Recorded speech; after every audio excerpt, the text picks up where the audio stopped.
નમસ્કાર, દૂરદર્શન સમાચારમાં આપનું સ્વાગત છે। સૌપ્રથમ જોઈએ બુલેટિનના મુખ્ય સમાચાર। બાંગ્લાદેશ મુક્તિ સંગ્રામ સન્માન વડે અટલજી પ્રત્યે કદર નવાઝી પ્રગટ કરતું બાંગ્લાદેશ। પ્રધાનમંત્રી મોદીએ વાજપેયી વતી પુરસ્કારનો માનભેર કર્યો સ્વીકાર।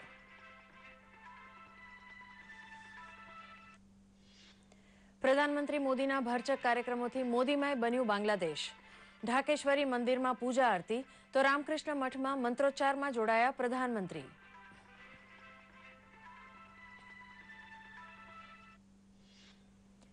દક્ષિણ ગુજરાતમાં અચાનક હવામાન બદલાતા ઠેર ઠેર થયો વરસાદ। ડાંગ, દમણ અને વલસાડમાં ભારે પવન સાથે ઝાપટાં પડતા વાહન વ્યવહારને થઈ અસર।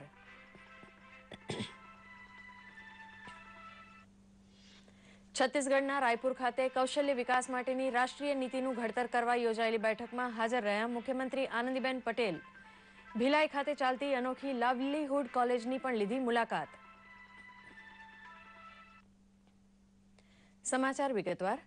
બાંગ્લાદેશના ઢાકા ખાતે પ્રધાનમંત્રી મોદીના રોકાણનો બીજો દિવસ અનેક કાર્યક્રમોથી ભરચક રહ્યો હતો।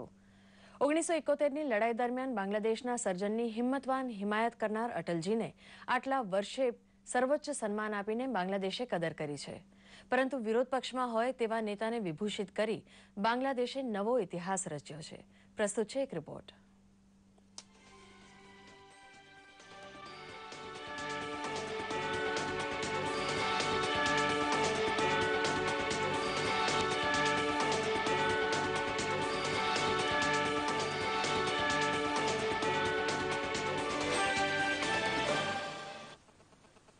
ઢાકા ખાતે પ્રધાનમંત્રી નરેન્દ્ર મોદીએ બાંગ્લાદેશ મુક્તિ સંગ્રામ સન્માન સ્વીકારીને 71ના યુદ્ધના સ્મરણો તાજા કર્યા હતા। બાંગ્લાદેશના સર્જનમાં નિમિત્ત બનેલી લડાઈ સમયે વિરોધ પક્ષમાં હોવા છતાં ભરપૂર સમર્થન આપવા બદલ અટલ બિહારી વાજપેયીને આ સર્વોચ્ચ સન્માન અપાયું છે। બંગ ભવનમાં યોજાયેલ ભવ્ય સમારંભમાં રાષ્ટ્રપતિ અબ્દુલ હમીદે તાળીઓના ગળગળાટ વચ્ચે આ પુરસ્કાર શ્રી મોદીને અર્પણ કર્યા બાદ સન્માનનો પ્રત્યુત્તર વાળતા મોદીએ જણાવ્યું હતું કે બાંગ્લાદેશની મુક્તિનું સ્વપ્ન જોનાર કરોડો ભારતીયો પૈકી તેઓ પણ એક હતા। बांग्लादेश के जंग के समय मुक्ति योद्धाओं के साथ भारत के सैन्य ने जो अपना रक्त बहाया था और हर भारतीय नागरिक इस समय एक प्रकार से बांग्लादेश के सपनों को साकार करने के लिए जूझता था।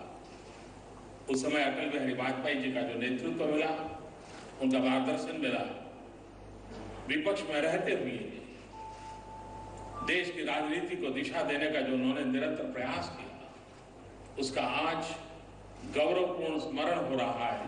इसके लिए मैं बांग्लादेश का बहुत बहुत आभारी हूँ।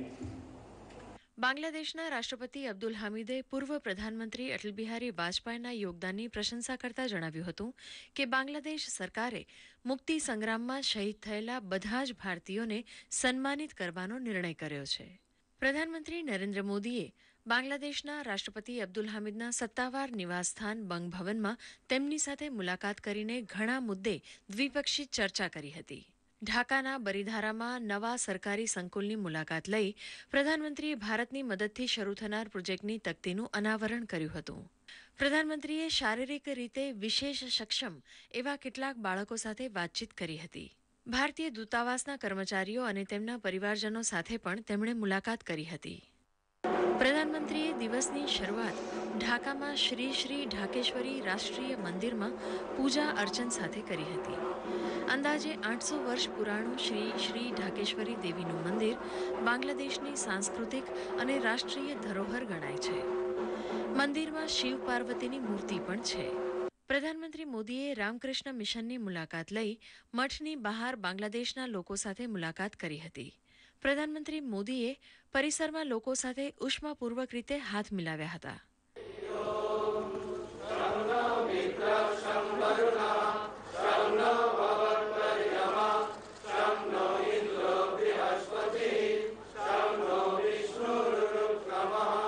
પ્રધાનમંત્રીશ્રીને શ્રી શ્રી ઢાકેશ્વરી રાષ્ટ્રીય મંદિર તરફથી એક પ્રતિમા ભેટ આપવામાં આવી હતી। દૂરદર્શન સમાચાર અમદાવાદ। છત્તીસગઢના રાયપુર ખાતે નીતિ આયોગ દ્વારા શૌચાલય વિકાસ માટે રચાયેલા મુખ્યમંત્રીઓના સબ ગ્રુપની બેઠકમાં મુખ્યમંત્રી આનંદીબેન પટેલે ઉપસ્થિત રહી ગુજરાતે હાથ ધરેલા કામકાજની રૂપરેખા આપી હતી. આ સબગ્રુપમાં ગુજરાત ઉપરાંત પંજાબ, છત્તીસગઢ, ઓડિશા, મેઘાલય, ગોવા અને તામિલનાડુ સામેલ છે. કૌશલ્ય સિંચન વડે યુવા પેઢીને રોજગારક્ષમ બનાવવા માટે દરેક રાજ્યમાં ચાલતી કામગીરીના સફળ મોડેલને ચર્ચા હેઠળ લઈ તેના અનુકરણનો ઢાંચો ગોઠવવાની વાત આ બેઠકમાં થઈ હતી. ગતિશીલ ગુજરાતની મહત્વાકાંક્ષી બ્લુપ્રિન્ટ મુખ્યમંત્રી આનંદીબેન પટેલ દ્વારા અહીં રજૂ કરાઈ હતી. છત્તીસગઢની મુલાકાતે ગયેલા મુખ્યમંત્રી આનંદીબેન પટેલે ભિલાઈ ખાતે ચાલતી લાઇવલીહુડ કોલેજની મુલાકાત લઈ આજીવિકા પ્રદાન કરતું શિક્ષણ આપવા માટે છત્તીસગઢે કરેલા પ્રયોગથી વાકેફ થયા હતા. રૂપિયા 190 કરોડના ખર્ચે 27 જિલ્લામાં લાઇવલીહુડ કોલેજ ખોલનાર છત્તીસગઢ સરકારે રોજગાર અપાવે તેવો કસબ યુવા પેઢીને શીખવવાનો તથા સ્વરોજગારી વડે જિંદગી શરૂ કરવાનો બંદોબસ્ત કર્યો છે. સરેરાશ 300 કરોડના વાર્ષિક ખર્ચ વડે કૌશલ્ય વિકાસની જોગવાઈ કરતું મોડેલ છત્તીસગઢે અપનાવ્યું છે, જેની ચર્ચા સ્કિલ ઇન્ડિયાની રૂપરેખા ઘડવા માટે નીતિ આયોગે બોલાવેલી બેઠકમાં પણ રજૂ કરવામાં આવી હતી. ગુજરાતમાં આઈટીઆઈની સેન્ટર ઓફ એક્સલન્સની તર્જ પર ખીલવણી કરવામાં મળેલી સફળતાની વાત મુખ્યમંત્રી આનંદીબેન પટેલે રજૂ કરી હતી. ऐसे बच्चों को स्किल डेवलपमेंट के लिए उसको इकट्ठा करो और उसको स्किल के बारे में सिखाओ और इसके बाद उसका प्लेसमेंट हो जाए. प्लेसमेंट के बाद उसको थोड़ा सा पैसा मिले 8-10 हज़ार रुपया तो वो अपने घर अपना परिवार चला सकता है. गुजरात में ऐसे कई स्किल सेंटर है और हम हर साल 1 लाख बच्चों का ट्रेनिंग करते हैं और इसमें से 75% जैसे बच्चों का प्लेसमेंट होता है. દક્ષિણ ગુજરાતમાં જાણે સમય પહેલા જ વરસાદનું આગમન થયું છે. દમણમાં ભારે વરસાદ થયો હતો તો ડાંગ જિલ્લાના વઘઈ તાલુકામાં આજે બપોર બાદ અચાનક વાતાવરણમાં પલટો આવતા ભારે પવન સાથે વરસાદનું ઝાપટું આવ્યું હતું.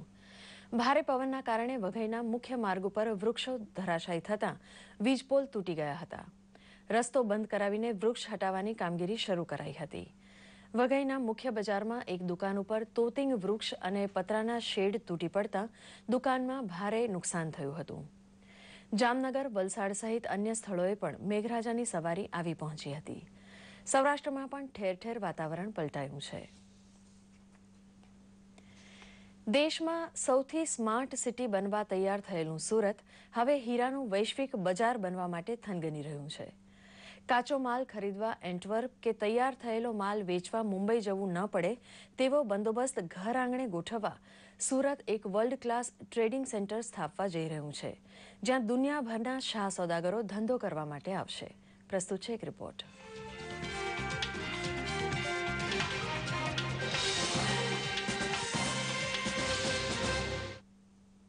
નજીક ખજોદમાં 3 વર્ષ બાદ diamond research and mercantile city એટલે કે ડ્રીમ સિટી ધમધમતું થશે ત્યારે હીરાની ચમકદમક અર્થતંત્રને ચમકાવતી થઈ જશે.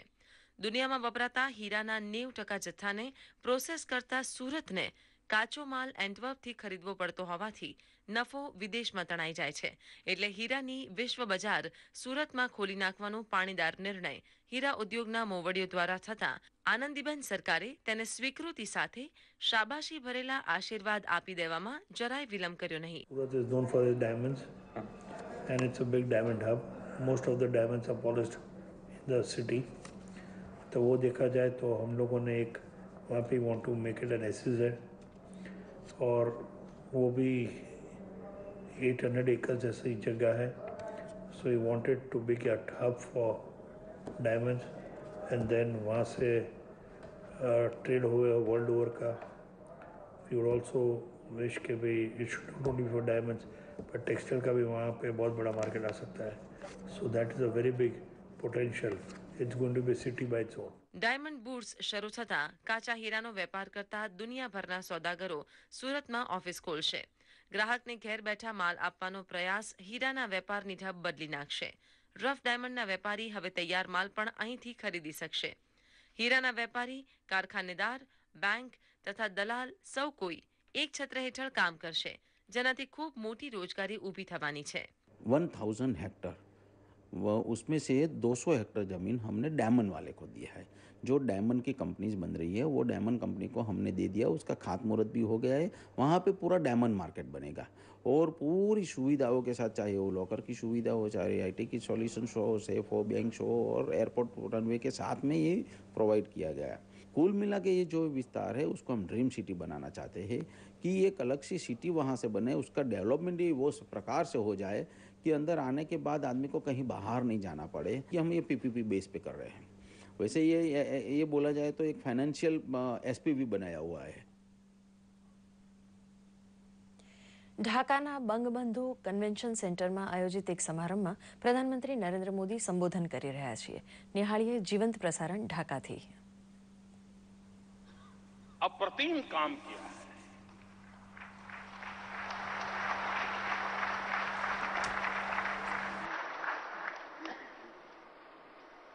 लोगों का ध्यान यहां की गारमेंट इंडस्ट्री के विकास की तरफ तो जाता है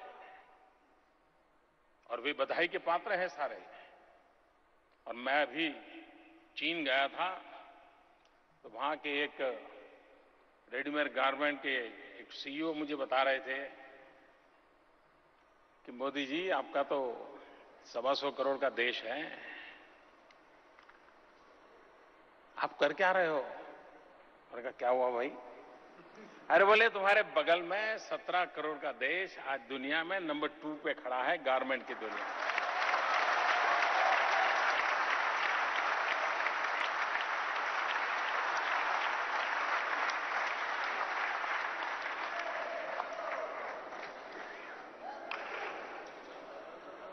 किसी को ये लगता होगा कि उस समय मोदी को क्या लगा होगा।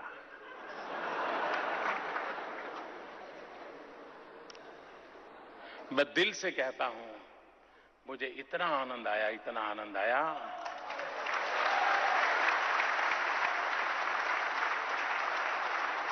और आनंद इस बात का था कि हम जो कि डेवलपिंग कंट्रीज की रेखा में जीने वाले लोग हैं, वहां हमारा एक साथी, मेरा पड़ोसी, ये इतना बड़ा पराक्रम करें तो हमें आनंद आना बड़ा स्वाभाविक है।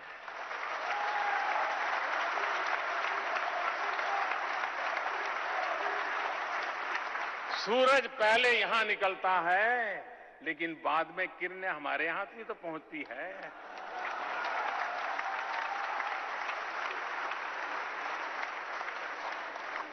और इसलिए यहां जितना विकास होगा, जितनी ऊंचाइयां प्राप्त करेंगे, वो रोशनी हम तक आने ही वाली है, ये मुझे पूरा भरोसा है।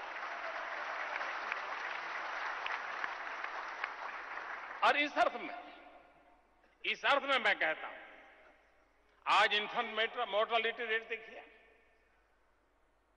हमारे देश में कई राज्यों को बांग्लादेश से सीखने जैसा है कि उन्होंने जिस प्रकार से इन्फेंट मोर्टालिटी रेट के संबंध में, न्यूट्रिशन के संबंध में, इवन गर्ल चाइल्ड एजुकेशन के संबंध में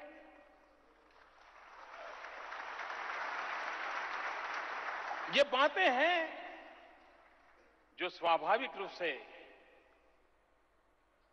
क्योंकि जब बांग्लादेश आता है ना तो हमें इस बात का हमेशा गर्व होता है कि मेरे भी देश का कोई जवान था जिसने अपना रक्त दिया था इस बांग्लादेश के लिए।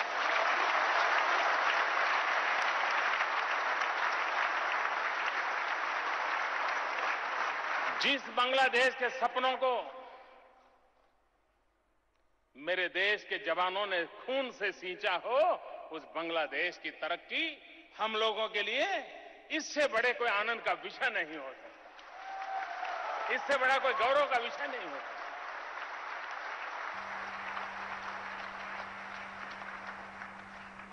मैं प्रधानमंत्री जी को विशेष रूप से बधाई देना चाहता हूं। उन्होंने एकमात्र अपना गोल बनाया है, डेवलपमेंट, विकास। और लगातार 6% ग्रोथ, ये छोटी बात नहीं है।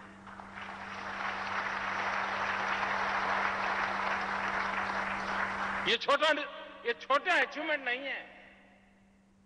और इसके कारण जो बांग्लादेश की आर्थिक व्यवस्था की मजबूत नींव तैयार हो रही है, जो आने वाले दिनों में यहां के भविष्य को बनाने वाली है, ये मैं साफ साफ देख सकता हूं।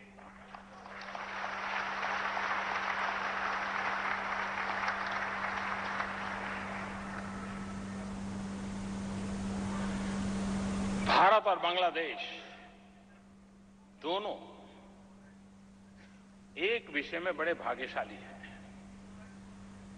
भारत के पास भी 65% पॉपुलेशन 35 साल से कम उम्र की है और बांग्लादेश के पास भी 65% पॉपुलेशन 35 साल से कम उम्र की है। ये जवानी से भरा हुआ देश है। આપણે નિહાળ્યું પ્રધાનમંત્રી નરેન્દ્ર મોદીના સંબોધનનું જીવંત પ્રસારણ ઢાકાથી। આ સાથે સાંજનું સમાચાર બુલેટિન સમાપ્ત થયું। નમસ્કાર।